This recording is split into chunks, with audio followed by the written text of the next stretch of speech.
구약성경 신명기 16장 9절에서 17절의 말씀입니다.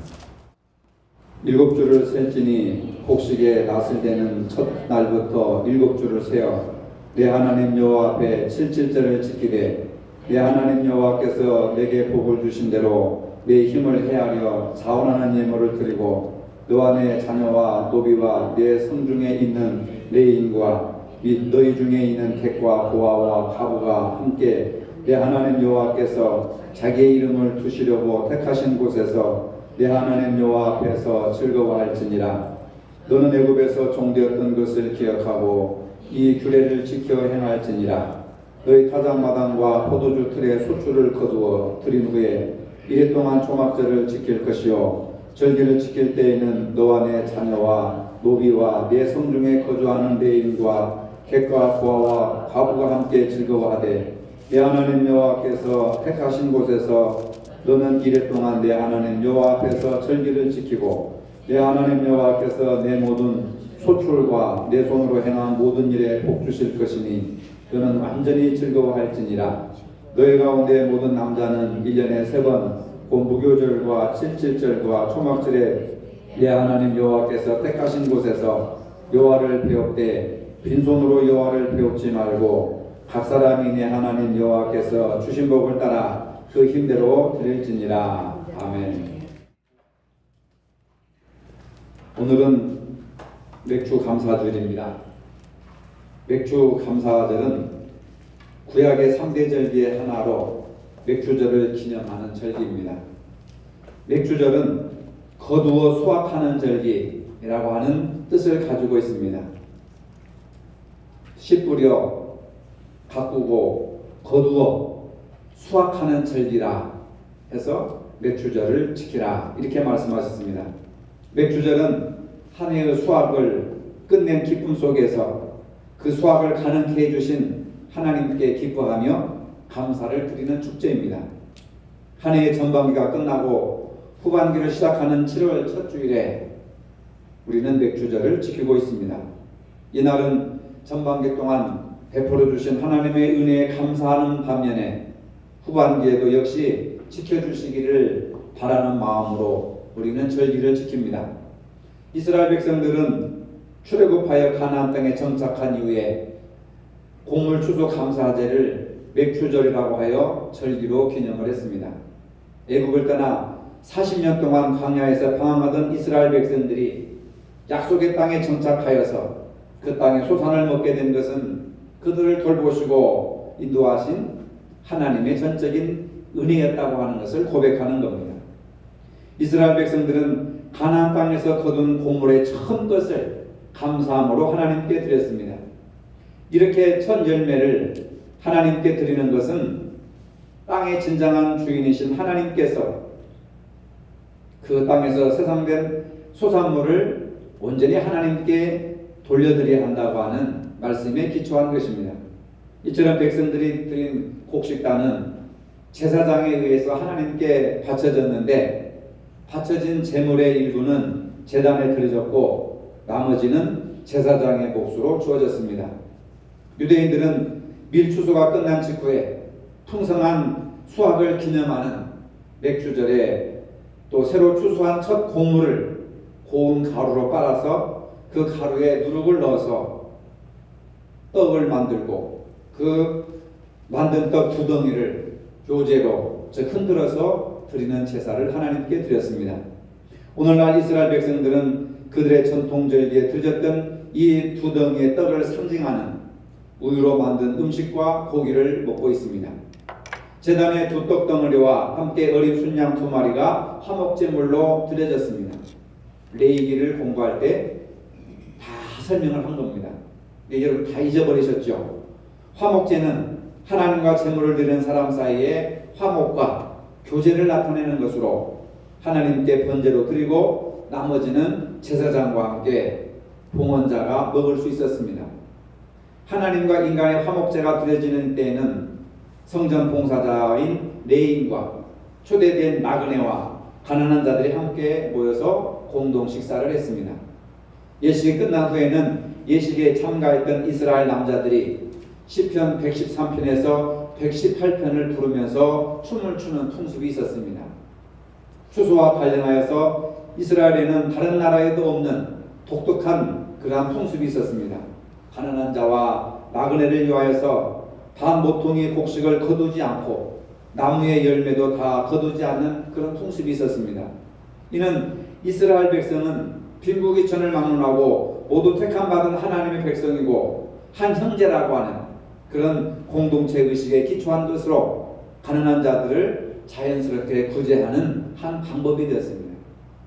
오늘 우리가 맥주절을 지켜야 할 이유는 하나님이 주신 축복에 불평하는 삶보다는 감사하는 삶을 살라고 하는 의미가 담겨져 있습니다.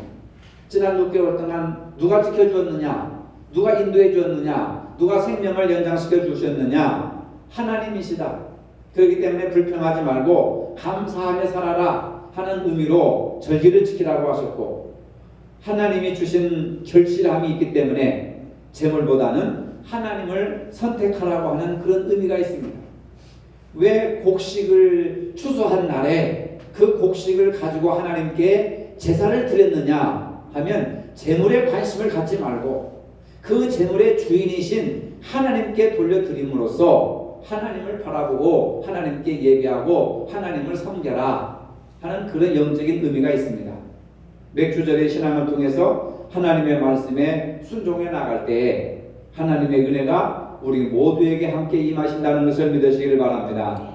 그럼에도 불구하고 우리는 경제가 어렵다, 살기가 힘들다, 불편하다, 여러 가지 고단하다 하는 이유로 감사의 마음을 유지하지 못합니다.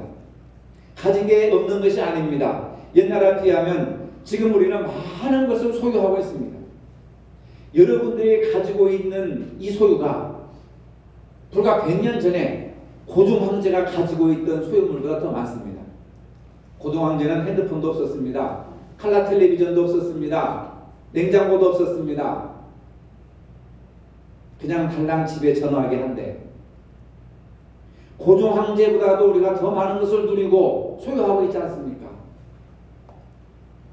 하지만 우리는 만족과 기쁨이 없고 행복한 마음이 점차 사라지고 있습니다.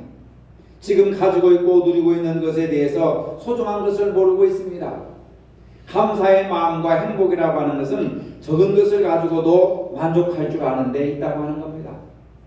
지금 더 많은 것을 가지려고 하지 말고 지금 가지고 있는 것을 만족하며 살아가는 것이 그게 감사하는 마음입니다. 그게 행복한 마음입니다. 근데 우리 인간은 욕심이 많아가지고 가지고 있는 것에 대해서 눈이 안 차는 거예요. 마음이 안 차는 거예요. 더 많은 것을 가지려고. 누구는 아파트 몇 평을 샀다, 누구는 외제승용차를 샀다, 누구는 땅을 샀다, 누구는 진급을 했다, 봉급이 올라갔다. 이런 것에 대해서 너무 속상한 겁니다. 그러다 보니까 지금까지 베풀어 주시고 인도하신, 그리고 우리가 소유하고 있는, 누리고 있는 이런 것들에 대해서는 감사할 줄 모르고 그것이 불평과 원망의 요소로 남들과 비교의식을 가지면서 열등의식에 빠지니까 감사는커녕 불평과 원망이 입에서 끊어지질 않습니다. 대부분 돈, 지식, 명예, 건강이 있으면 행복하다고 합니다. 일시적으로 행복하겠지요. 돈 때문에 죽는 사람들이 얼마나 많이 있습니까? 건강 때문에 죄 짓는 사람들이 얼마나 많이 있습니까? 배운 것이 잘못되어 부정에 가담해서 교도소에 가는 사람들이 얼마나 많이 있습니까? 돈, 지식, 명예, 건강 등이 인간의 삶을 완전한 행복의 나라로 이끌지를 못하는 겁니다. 오히려 이런 것이 없다 하더라도 우리가 구원받은 사실에 하나님의 백성이 되었고 하나님의 자녀가 되었다고 하는 사실에 감사할 줄 알아야 되는데 이것은 감사의 조건도 들어가지 않습니다. 하나님은 여러분들의 삶에 관심을 가지고 계신다는 것을 믿으시기를 바랍니다. 절기를 통해서 우리 믿음을 재조정하기를 원하시고 신앙의 순수한 면을 유지시킬 수 있도록 은혜를 베풀어 주신다고 하는 사실입니다. 그런데 참으로 안타까운 것은 예수 믿는 사람들조차도 점점 감사를 잊어버리고 있다는 겁니다. 현대의 가장 큰 비극은 감사를 잊고 사는 모습입니다. 바이러스의 독감이 유행하듯이 불평, 불만의 바이러스가 믿는 사람들의 마음을 잠식하고 있습니다. 이 불평불만의 바이러스에 걸리면 누구나 예외 없이 다 불행에 빠지고 절망에 빠지고 근심 걱정에 빠지게 됩니다. 가정도 그렇고 교회도 그렇고 사회는 점점 각박해져 갑니다. 바로 이러한 때에 우리는 감사절을 통해서 영적 상태를 다시 한번 진단해 보아야 하는 겁니다. 불만, 불평, 바이러스를 퇴치하고 하나님께 잃어버린 감사를 회복하는 절기의 진정한 의미를 여러분들이 되찾으시기를 바랍니다. 바울은 디모데후서 3장 1절 5절에 이런 말씀을 하셨습니다. 내가 이것을 알라 말세에 고통하는 때가 이르니 사람들은 자기를 사랑하며 돈을 사랑하며 자긍하며 교만하며 회방하며 부모를 거역하며 감사치 아니하며 거룩하지 아니하며 무정하며 원통함을 풀지 아니하며 참소하며 절제하지 못하며 사나우며 선한 것을 좋아하지 아니하며 배반하며 팔며 조급하며 자고하며 쾌락을 사랑하기를 하나님 사랑하는 보다 더하며 경건의 모양은 있으나 경건의 능력을 부인하는 자니 이 같은 자들에게서 내가 돌아서라. 경건의 모양은 있습니다. 모여서 예배드리고 헌금하고 감사합니다. 할렐루야 찬양합니다. 그런데 삶을 들여다보니까 경건의 능력이 없는 거예요. 경건의 알맹이가 없는 겁니다. 이런 자들과 교제하지 말고 이런 자들에게서 돌아서라. 아주 매정하게 갈라서라. 바울은 얘기하고 있습니다. 마지막 때에 개인주의, 이기주의, 향락주의, 돈이면 다 된다고 하는 황금만능주의, 부도덕주의로 흘러간다고 시작하면서 자신의 신앙을 온전히 지키기 위해서는 그들과 분리되고 구별된 삶을 살아라. 그들과 갈라서라. 그들과 돌아서라. 금묵자학이라는 말이 있습니다. 먹을 가까이 하면 몸이 먹물이 튀긴다고 하는 겁니다. 다르게 살아라. 구별되게 살아라. 이것이 경건을 지키는 모습이다. 바울은 단호하게 명령형으로 강조하고 있습니다. 오늘 보면 12절에 보면 이렇게 말씀하고 있습니다. 너는 애굽에서 종되었던 것을 기억하고 이 규례를 지켜 행할지니라. 과거에 이스라엘 백성들이 430년 동안 애굽에서 종살이했던 것을 기억하고 그 종살이에서 누가 너희를 구원했느냐? 하나님이 구원해 주셨다. 그것을 기억하고 감사절을 지켜 하나님께 감사의 예물을 드려라. 신명기에는 기억하라고 하는 낱말이 16번이나 기록되고 있습니다. 여러분들이 아시다시피 신명기서는 출애굽을 경험하지 못한 출애굽 이후의 세대에게 모세가 하나님의 은혜와 사랑에 대해서 교육하기 위해서 주신 말씀입니다. 그 중심적인 강조점을 보면은 여호와 내 하나님을 잊지 말고 기억하라. 잊지 말고 기억하라. 16번이나 계속돼서 그 출애굽 세대들은 다 죽어버리고 광야에서 태어난 그 자식들을 하나님의 가나안 땅에 들어가시 하기 위해서 교육을 시키는 겁니다. 신명기를 통해서 다시 교육시키는 거예요. 너희들을 구원하신 분이 누구냐? 너희들의 생명의 주인이 누구냐? 하나님이시다. 그 하나님의 역사를 기억해라. 하나님의 역사를 기억하라. 너희 하나님 여호와를 기억하라. 너희들이 섬기는 하나님이 여호와시니라. 창조주시고 구원주이신 하나님이시라. 이것을 기억하라고 하는 겁니다. 감사절을 지키는 것은 이것을 기억하라고 하는 거예요.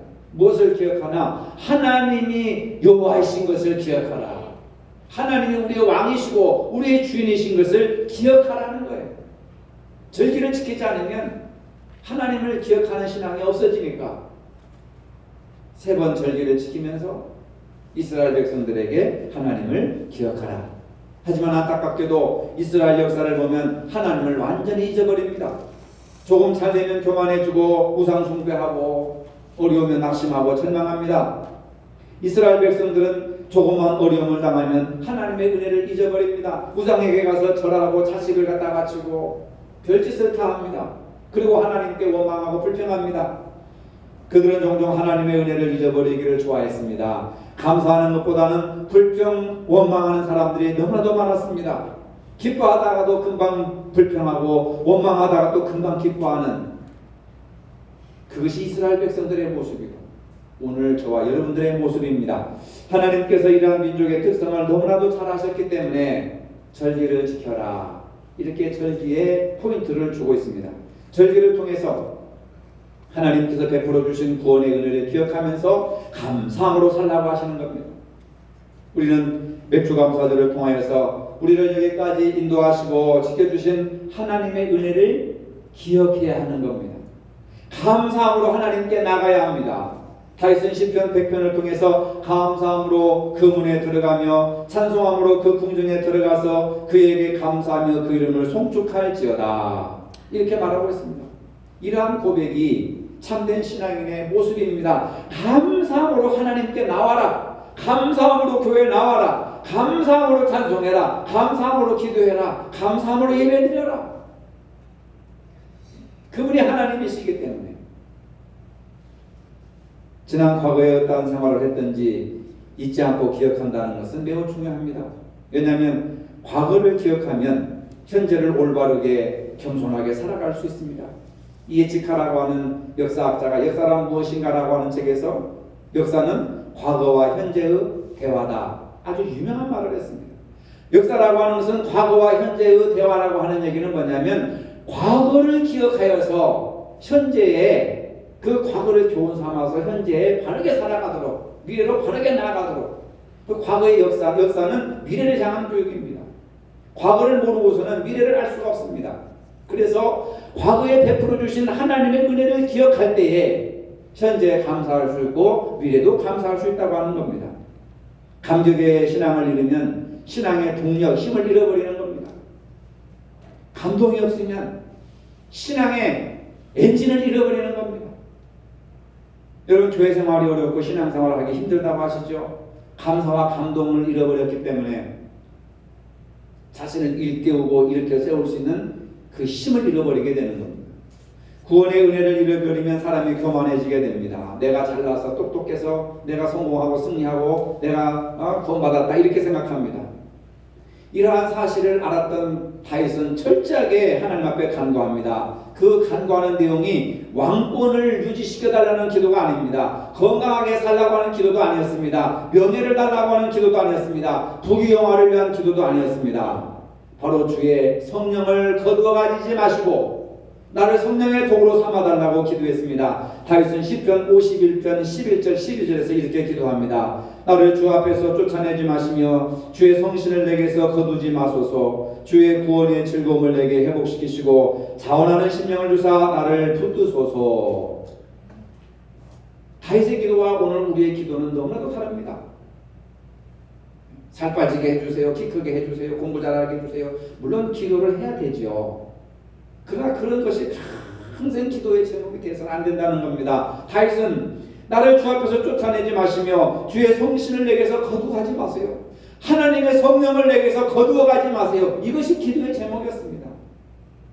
하나님의 성령으로 내가 왕노릇하고 하나님의 성령으로 내가 하나님 앞에 나가 찬양하고 기도하고 제사를 드리고 하나님의 성령으로 내가 글을 쓰고 하나님의 성령을 내게서 거두지 마시고 내가 비록 범죄하였을지라도 하나님 나를 쫓아내지 마시고 성신을 내게서 거두지 마시고 하나님께서 나를 구원해 주셨다는 이 즐거움을 회복시켜 주시옵소서. 이런 기도를 했습니다. 여러분, 우리도 이렇게 성숙한 영적인 본질적인 기도를 드려야 되지 않습니까, 여러분? 우리도 성령의 능력으로, 주여 성령의 능력으로 오늘 교회 가게 하시고 성령의 능력으로 오늘 성도들 만나게 하시고 성령의 능력으로 기도하게 하시고 찬송하게 하시고 봉사하게 하여 주옵소서. 이런 기도를 하시기를 바랍니다. 성령의 능력이 없이는 아무것도 할 수가 없습니다. 저는 설교를 준비하면서, 저는 월요일부터 설교를 준비합니다. 준비하면서 묵상하면서 숙성시키면서 이런 단어를 선택할까, 이런 얘기를 해야 될까, 이런 예화를 해야 될까 계속 머릿속에서 작동을 합니다.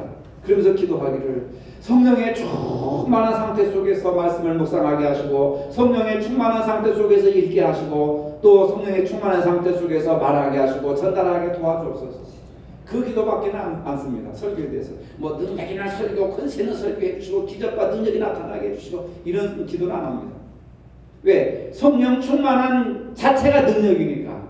하나님의 영에 사로잡힌 자체가 능력이니까. 여러분, 교회 일을 할 때 성령 충만한 상태 속에서 내가 교회 일을 하게 해주세요. 성령 충만한 상태 속에서 내가 예배드리게 해주세요. 이런 기도를 하시길 바랍니다. 그런 모든 게 다 해결돼요.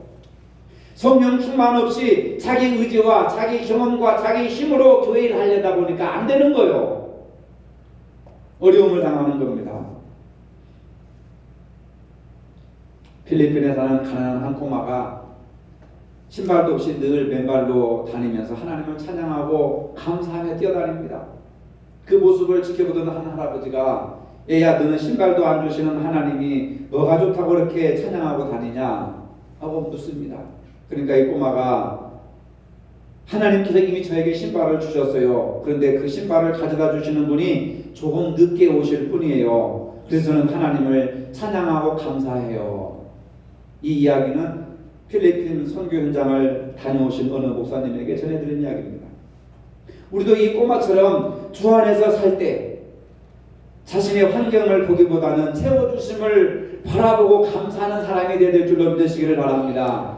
지금 비록 맨발로 다니지만 맨발로 다니면서도 하나님을 찬양하는 그 신앙이 하나님께서 언젠가 누구를 통해서 나에게 좋은 신발을 가져다 줄 것을 믿고 지금은 맨발로 다니지만 하나님을 찬양하는 거예요. 신앙 없는 사람은 맨발로 다니면서 뭐가 좋다고 찬양하느냐, 그렇게 할 줄 몰라도 하나님이 이미 나에게 주셨습니다. 그러나 그것이 내게 전달되기까지는 조금 하나님 기다리게 하십니다.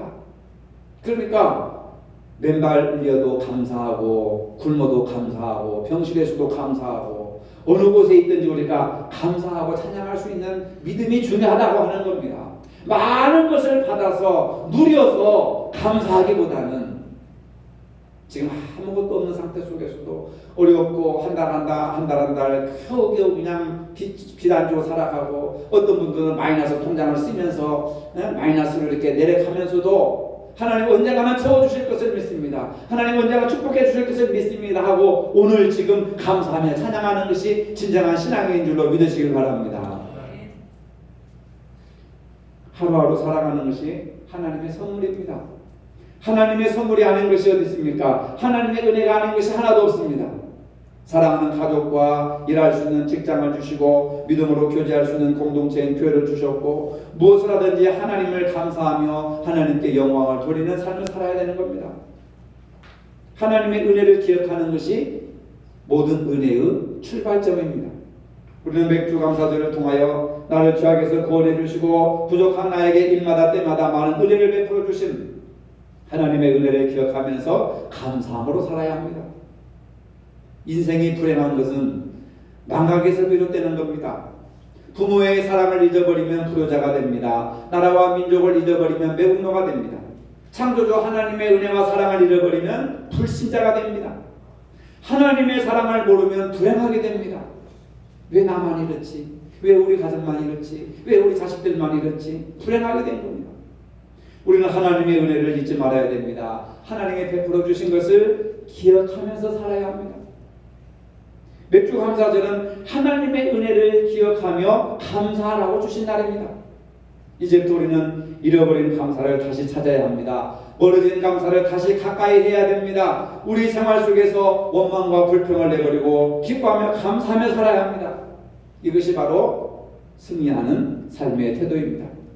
미국의 기독교 교단 중에 그리스도 연합교회라고 하는 교단이 있습니다.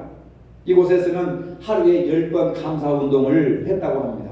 하루에 10번만 감사하면 당신의 인생은 행복하게 될 것입니다. 그 10번이 뭐냐? 먼저 일어나서 눈을 뜨면서 일어나서 하나님 새날 주심을 감사합니다. 간단한 거예요. 오늘도 새로운 날을 주셔서 감사합니다. 아침 식사할 때 음식을 보면서 아내의 정성을 들여서 이렇게 식사할 수 있도록 해주셔서 감사합니다. 아내에게도 감사하고 하나님께도 감사하고 아침 먹고 일퇴하면서 일할 수 있는 건강을 주셔서 감사합니다. 직장에서 일하면서 일하는 보람을 주셔서 감사합니다. 일하면서 다른 사람이나 다른 사람에게 비난이나 압력을 받을 때 저 사람을 통해서 도전을 받게 해주시니 감사합니다. 칭찬을 받을 때는 칭찬 받게 해주셔서 감사합니다. 이제 점심을 먹습니다. 점심 때 대화할 수 있는 동료를 주셔서 감사합니다. 집에 와서 저녁을 먹습니다. 한 상에서 함께 식사할 수 있는 가족을 주셔서 감사를 합니다. 이제 잠자리에 듭니다. 하루를 평안하게 인도해 주신 하나님의 은혜를 감사합니다. 꿈속에서도 감사하라는 거죠. 생명을 주신 은혜 감사합니다. 하루에 10번씩 이렇게 감사하라고 교단에서 그냥 정해가지고 교회에다가 이렇게 공문을 보냈습니다. 어느 분이 하나님께 행복을 달라고 기도했답니다. 하나님 저에게 행복한 인생을 허락하여 주옵소서. 그랬더니 하나님께서 감사를 배우라. 여러분 행복하기를 원하십니까? 감사를 배우시기를 바랍니다. 감사하는 사람이 가장 행복한 사람임을 믿으시기를 바랍니다. 감사는 기계와 같아서 자주 하면 할수록 쉽게 감사할 수 있습니다. 기계에 기름을 치듯 오늘부터 감사합니다 라고 하는 말을 한번 여러분들이 해보시기 바랍니다. 10번 하기 어려우면 5번, 5번 하기 힘들면 3번씩이라도 감사합니다. 자연스럽게 습관이 됩니다. 미국인들은 그냥 눈만 마주쳐도 땡큐, 이렇게 서로 부딪혀도 땡큐, 팔을 밟아도 땡큐, 뭐 말만 해도 땡큐. 아주 습관이 됐습니다. 감사가 습관이 됐습니다. 얼마나 낙관적으로 긍정적으로 살아갑니까? 나에게 손해를 끼치는 사람에게도 하나님, 저 사람을 나에게 붙여주셔서 감사합니다. 나에게 상처를 주시는 사람이 있어도 하나님, 저 사람을 통해서 나의 부족한 부분을 깨닫게 해주셔서 감사합니다. 도전을 주는 사람이 있으면 저 사람 통해서 내가 정신 차리게 해주셔서 감사합니다. 나에게 영적인 스승을 허락해 주셔서 감사합니다. 바울은 말합니다. 항상 기뻐하라, 쉬지 말고 기도하라, 범사에 감사하라. 하나님께서 이스라엘 백성들에게 구원해 주신 은혜를 잊지 말라고 감사제를 지키게 하셨습니다. 은혜를 기억하라고 감사주의를 주셨습니다. 지난 6개월을 지켜주신 은혜를 잊지 말고 감사제를 지키게 하셨습니다.